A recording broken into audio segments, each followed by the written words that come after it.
No way to win. Nails in the coffin.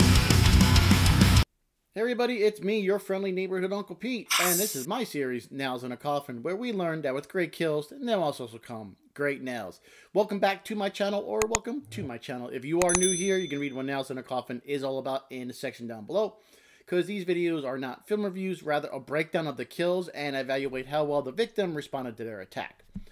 Last week, I covered one of my favorite horror anthologies, Creepshow. We gave that movie some nails in a coffin, and it ended up with an average of 1.4 nails, which I think is pretty accurate considering the deaths in those movies. We're here this week to see how the sequel does. While it's not as loved as much as the original, I think it still holds up pretty well as a sequel.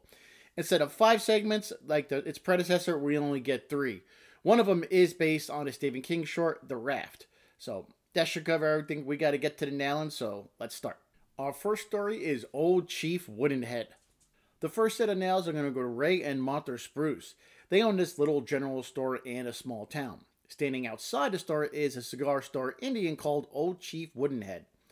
One day they're visited by Benjamin Whitemoon. He's the elder of a local Native American tribe. He gives them a bag of jewelry, his tribe's sacred treasures. This is collateral for the debt that the tribe has incurred on the store. The Spruces not wanting to, but they do reluctantly accept this generous offering. Later that night, Ray and Martha have some unwelcome visitors. Benjamin's nephew, Sam Whitemoon, armed with a shotgun, and his 2 friends, Andy and Fat Stuff. They torment the elderly couple and start robbing the general store. Sam goes to the cash register, but there's not a lot in it since it's a small store in a quiet town. So Sam then has the couple empty their pockets and tells Martha to go get her purse. After Martha returns with the purse, Sam holds her next to him with the shotgun pointed at her side. He knows his uncle gave the bag of jewels to the Spruces and he wants them for himself. Ray doesn't want to give the jewels up. They're too important for the tribe. Fat Stuff is struggling with Ray to get the bag away while Martha is yelling at Fat Stuff to stop it. Just give it up, stop. During this commotion, Sam inadvertently fires his shotgun into Martha's ribs and kills her right in front of her husband. Martha is awarded 2 nails in a coffin. She was completely innocent in this situation. She didn't make any stupid decisions. There was a man with a gun pointed at her and she followed his instructions. She was no position really to do anything here. When her husband was struggling with Fat Stuff, she was begging for them to stop, and then she was shot accidentally by Sam. So in my Nails in a Coffin series, if the victim didn't have a means to defend themselves, where there was nothing they could do to avoid their death, I typically avoid them 2 nails in a coffin, and that's what Martha gets. In a state of shock after seeing his wife murdered, Ray walks towards her. Angry with the situation, Sam decides to shoot Ray, and he falls to the floor, dying right next to his. I'm going to give Ray 2.5 nails in a coffin. Now, I can see 2 sides here. He was brave to not give up the jewels, but you can also say he was somewhat foolish, since nothing is worth your life. But what had me set on giving him this rating was that he went right to Martha after she was shot. It looks like he was going to step towards her again after he was shot, but he falls to the floor dead. That was his main concern, Martha. Now, should he have given up the jewels? Yeah, you can argue that was kind of foolish, but the fact that he walked towards her after she was shot, him getting shot, then him trying to take another step towards his wife, I know that kind of meant something to me, so I feel like he deserves a little extra 2.5 nails in a coffin. But what do you all think? What would you have given him? After Sam murdered Ray and Martha, he and his friends head home to pack up, and they're going to head out to Hollywood. Before leaving the store, Sam decides to shoot up the storefront, saying he won't miss living there anymore. Then he looks up at Old Chief Woodenhead, insults his heritage, and he shoots the statue. After the trio drive away, Old Chief Woodenhead comes alive, donning some war paint, preparing for some vengeance. Fat Stuff is up first. He's at home waiting to be picked up by Andy and Sam. He's eating and watching something on the tube. Suddenly, he's hit with 2 arrows to the chest and 1 through the head. Fat Stuff was stuffing his face when he was killed, and he ate his way to 1.5 nails in a coffin. Now, he was in the position he was in because he was a willing associate of Sam. You could tell he knew better since he was in a bit of shock when he witnessed Sam kill the Spruces. But guess he wanted to fit in. He went along with Sam. Now, even though Sam said he needed him as a slave, and Fat Stuff was like, okay. But granted, there was no way he could even begin to think that the statue of an Native American Indian would come to life and kill him. Now, since he was killed from behind without knowing what hit him, I got to give him the extra half an hour since he wasn't given the opportunity. But it was still his fault for being associate Sam, which is why I gave him 1.5 nails in the coffin. Andy has his bags packed and he's ready to go, but he's not leaving on a jet plane. He goes into his garage to look at his car, but his car's been destroyed off screen. Now, he doesn't say nothing, he can only stare at it. Then we see the silhouette of old Chief Woodenhead, who kills Andy. Andy earned himself one nail in the coffin now. He wasn't there when Sam killed the Spruces. He was getting in the car. However, when he saw the status of his car in the garage, he had no immediate reaction, no panic. He just kind of walked around it, and then he was killed from behind by old Chief Woodenhead. If it was me, I would have been like freaking out, like, what the hell is going on? Do something. He didn't turn the light on, open the garage door, look around the garage to see who was in there, who could have done it. He just kind of froze and didn't do anything. I don't know. Yeah, this is another one I'm kind of iffy on, but I guess I resulted on giving him one nail in the coffin because I felt he could have done something, could have sensed danger or something after he saw the state of his car, but he didn't. So I guess one nail in the coffin fits. Saving the best for last, old Chief Woodenhead surprises Sam in his home. Sam doesn't believe what he's seeing. He shoots the old Chief with the shotgun. No effect. Sam ducks into the bathroom, backing up to the wall. Old Chief bursts through the bathroom wall, pulling Sam by his hair that he loves so much. Sam's hanging through the wall, and Chief scalps Sam in a fitting death.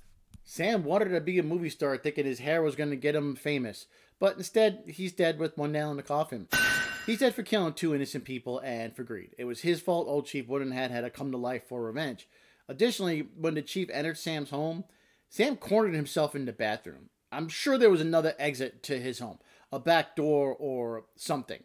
You know, we see that the statue doesn't move quickly, and Sam did the same thing as running upstairs instead of running outside, a common blunder you see in horror movies. And just for that reason alone, I think it's enough to give him only one nail in the coffin. Our next story is The Raft. This segment is based on a short story by Stephen King. We have 4 victims in this story: Deke, Laverne, Randy, and Rachel. They arrive at a desolate lake far from civilization for some fun. There's a raft, I mean, it's in the title, in the middle of the lake, and they swim out to it. Once they're all on the raft, Randy calls notice to a black oil slick-like substance that starts to surround the raft. Randy starts to get concerned about this oil slick, but Zeke hasn't a care for it. Rachel is kneeling down on the raft, dangling her joint by the creature, kind of hypnotized by it. Randy tells her to get away for it, but it's too late. The creature shoots up around her arm, which immediately starts to melt.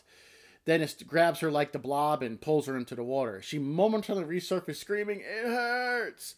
But Zeke stops Randy from reaching out to Rachel. She's all melted and she dies horribly.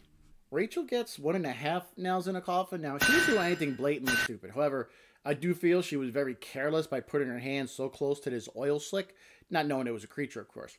Once it grabbed her, she was done for. I wouldn't have put myself so close to it in the first place. Hell, I wouldn't even be on the raft in the middle of a cold-ass lake like that. But that's just me. She was innocent enough, though a tad bit careless, so the best I can do is give her 1.5 nails in the coffin. Now, Zeke, Randy, and Laverne, they watch the creature go under the raft. They know it's danger. Zeke wants to make a swim for it, but Laverne stops him. She doesn't want him to leave them. He says he's a strong, fast swimmer, and he can make it. But all of a sudden, he starts screaming. The creature got a hold of his feet through the slits in the raft below. It moves up his legs. It starts to melt. It's really gross. The creature pulls him down, crashing through the boards. One leg gets bent all the way up, and Zeke is pulled under and is consumed by this creature. I'm going to give Zeke 2 nails in a coffin. I'm going to give him credit for thinking about swimming the hell out of there, going for some help. He was the one asking questions. He was the one thinking, hey, what can they do? All Randy and Laverne did was stand there with their mouth open. Zeke thought it was, safe on the raft. I don't think he could have known the creature would reach through the slits in the bottom. I mean, he literally got stuck in a horrible position, but I'm going to give him credit for at least trying to go get help, thinking to do something instead of just standing there. He may have made it if Laverne didn't stop him, so balancing everything out, I'm going to give him 2 nails in a coffin, a solid one. Yeah, this next kill I've always found unsettling. It's the following morning. Randy and Laverne had been up most of the night watching the creature.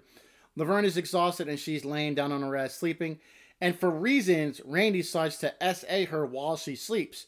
Until she wakes up, grabbing her face. The creature has a hold of her. She's screaming, "Randy!" Well, he only looks on in horror and she gets pulled into the lake and is killed. I'm going to award Laverne with 2 nails in a coffin. Now, the reason she died in this manner is because Randy was being an effing creep crap bag and assaulting her while she slept. I really don't like this kill. As I mentioned, it's unsettling for me. Plus, the way she was screaming, "Randy!" is really visceral and it kind of sticks with you. I just didn't see her do anything stupid here. She was put in a bad situation, was terrified, not much else to go on here, so I'm going to give her 2 nails in the coffin. Right as Laverne is getting pulled into the lake, Randy nopes the hell out of there and dives into the water, swimming for his life. Literally. The creature starts to move after him, and it's a race to the shore. Reaching land, Randy looks back. He starts taunting the creature, yelling, "I beat you!" Well, then the creature reaches out, covering Randy, and pulls him into the lake. I'm giving this dumbass half a nail in the coffin. Why he stopped right at the edge of the lake of the shoreline was dumb. Then he wasted time taunting this creature. The second I got to land, I would have kept moving far away from that thing as possible. He could have survived, but he was too stupid and sealed his fate. Also, I have to add what a scumbag he was. It was his fault Laverne died in that manner. And I'm kind of glad he died in a manner like this, which is another reason why I'm only going to give him half a nail in the coffin. Our final segment in Creepshow 2 is the Hitchhiker. This segment scared the crap out of me when I was a kid, which is why I love it so much now. Annie's driving home to get there before her lawyer husband arrives there. She was just spending some happy time with her gigolo lover. Driving home, she's thinking of an alibi for her absence. A fallen ember from her cigarette causes Annie to lose control of her car while going around a slippery corner.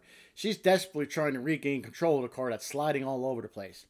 She winds up hitting a hitchhiker that was standing in the road. He rolls over the hood of a car and is now lying dead in the middle of the road. Yeah, this unnamed hitchhiker is only going to get 1 nail in the coffin. He was standing in the middle of the road. It was dark and wet outside, and he's standing in the middle road while it's on a sharp curve. Why would you do that? Staying aside for the sole reason of to not get hit. But he was in the middle of the road, so he had to see the car going around the corner, and he didn't move at all. Not knowing the background or history of this guy, I feel he definitely deserves 1 nail in the coffin. But what do you all think? Our final death in this segment is Annie. She decides, hey, let me do a hit and run. She doesn't stick around to even check to see if he's still alive. A car's coming around, so she turns off her headlights and gets the hell out of there. Annie's now asking herself if she can live with this, what she did. She tries to convince herself that maybe the guy is not really dead. And she's talking herself through this. All of a sudden, she sees a hitchhiker on the side of the road, so she immediately stops her car. She turns around to see the man that she just hit limping towards her, still asking for a ride. He then appears at a driver's side window. "Thanks for the ride, lady." Over the next 10 minutes, Annie is desperately trying to get rid of this undead hitchhiker. He gets on the roof of her car, but she closes the sunroof on his hand. She drives away with him holding onto the car. He's trying to climb into the car, reaching for her, only saying, "Thanks for the ride, lady." She drives through a wooded area, eventually knocking him off her car when he hits a tree branch. She gets to a paved road and stops to check if he's still there. Her moment of reprieve is short-lived as she sees him open her passenger side door. "Thanks for the ride, lady." She screams, retrieves a gun from a glove compartment, and shoots a hitchhiker with a revolver until there are no bullets left. She kicks him out of the car and drives away, but he's still moving, so Annie backs the car up and runs the hitchhiker over 2 times. She drives away, frantic, trying to make sense of what she's just been through. Then the hitchhiker climbs on the top of the hood of her car, coming from beneath it. She screams, not believing it, and the hitchhiker holds up a sign that says, "You killed me."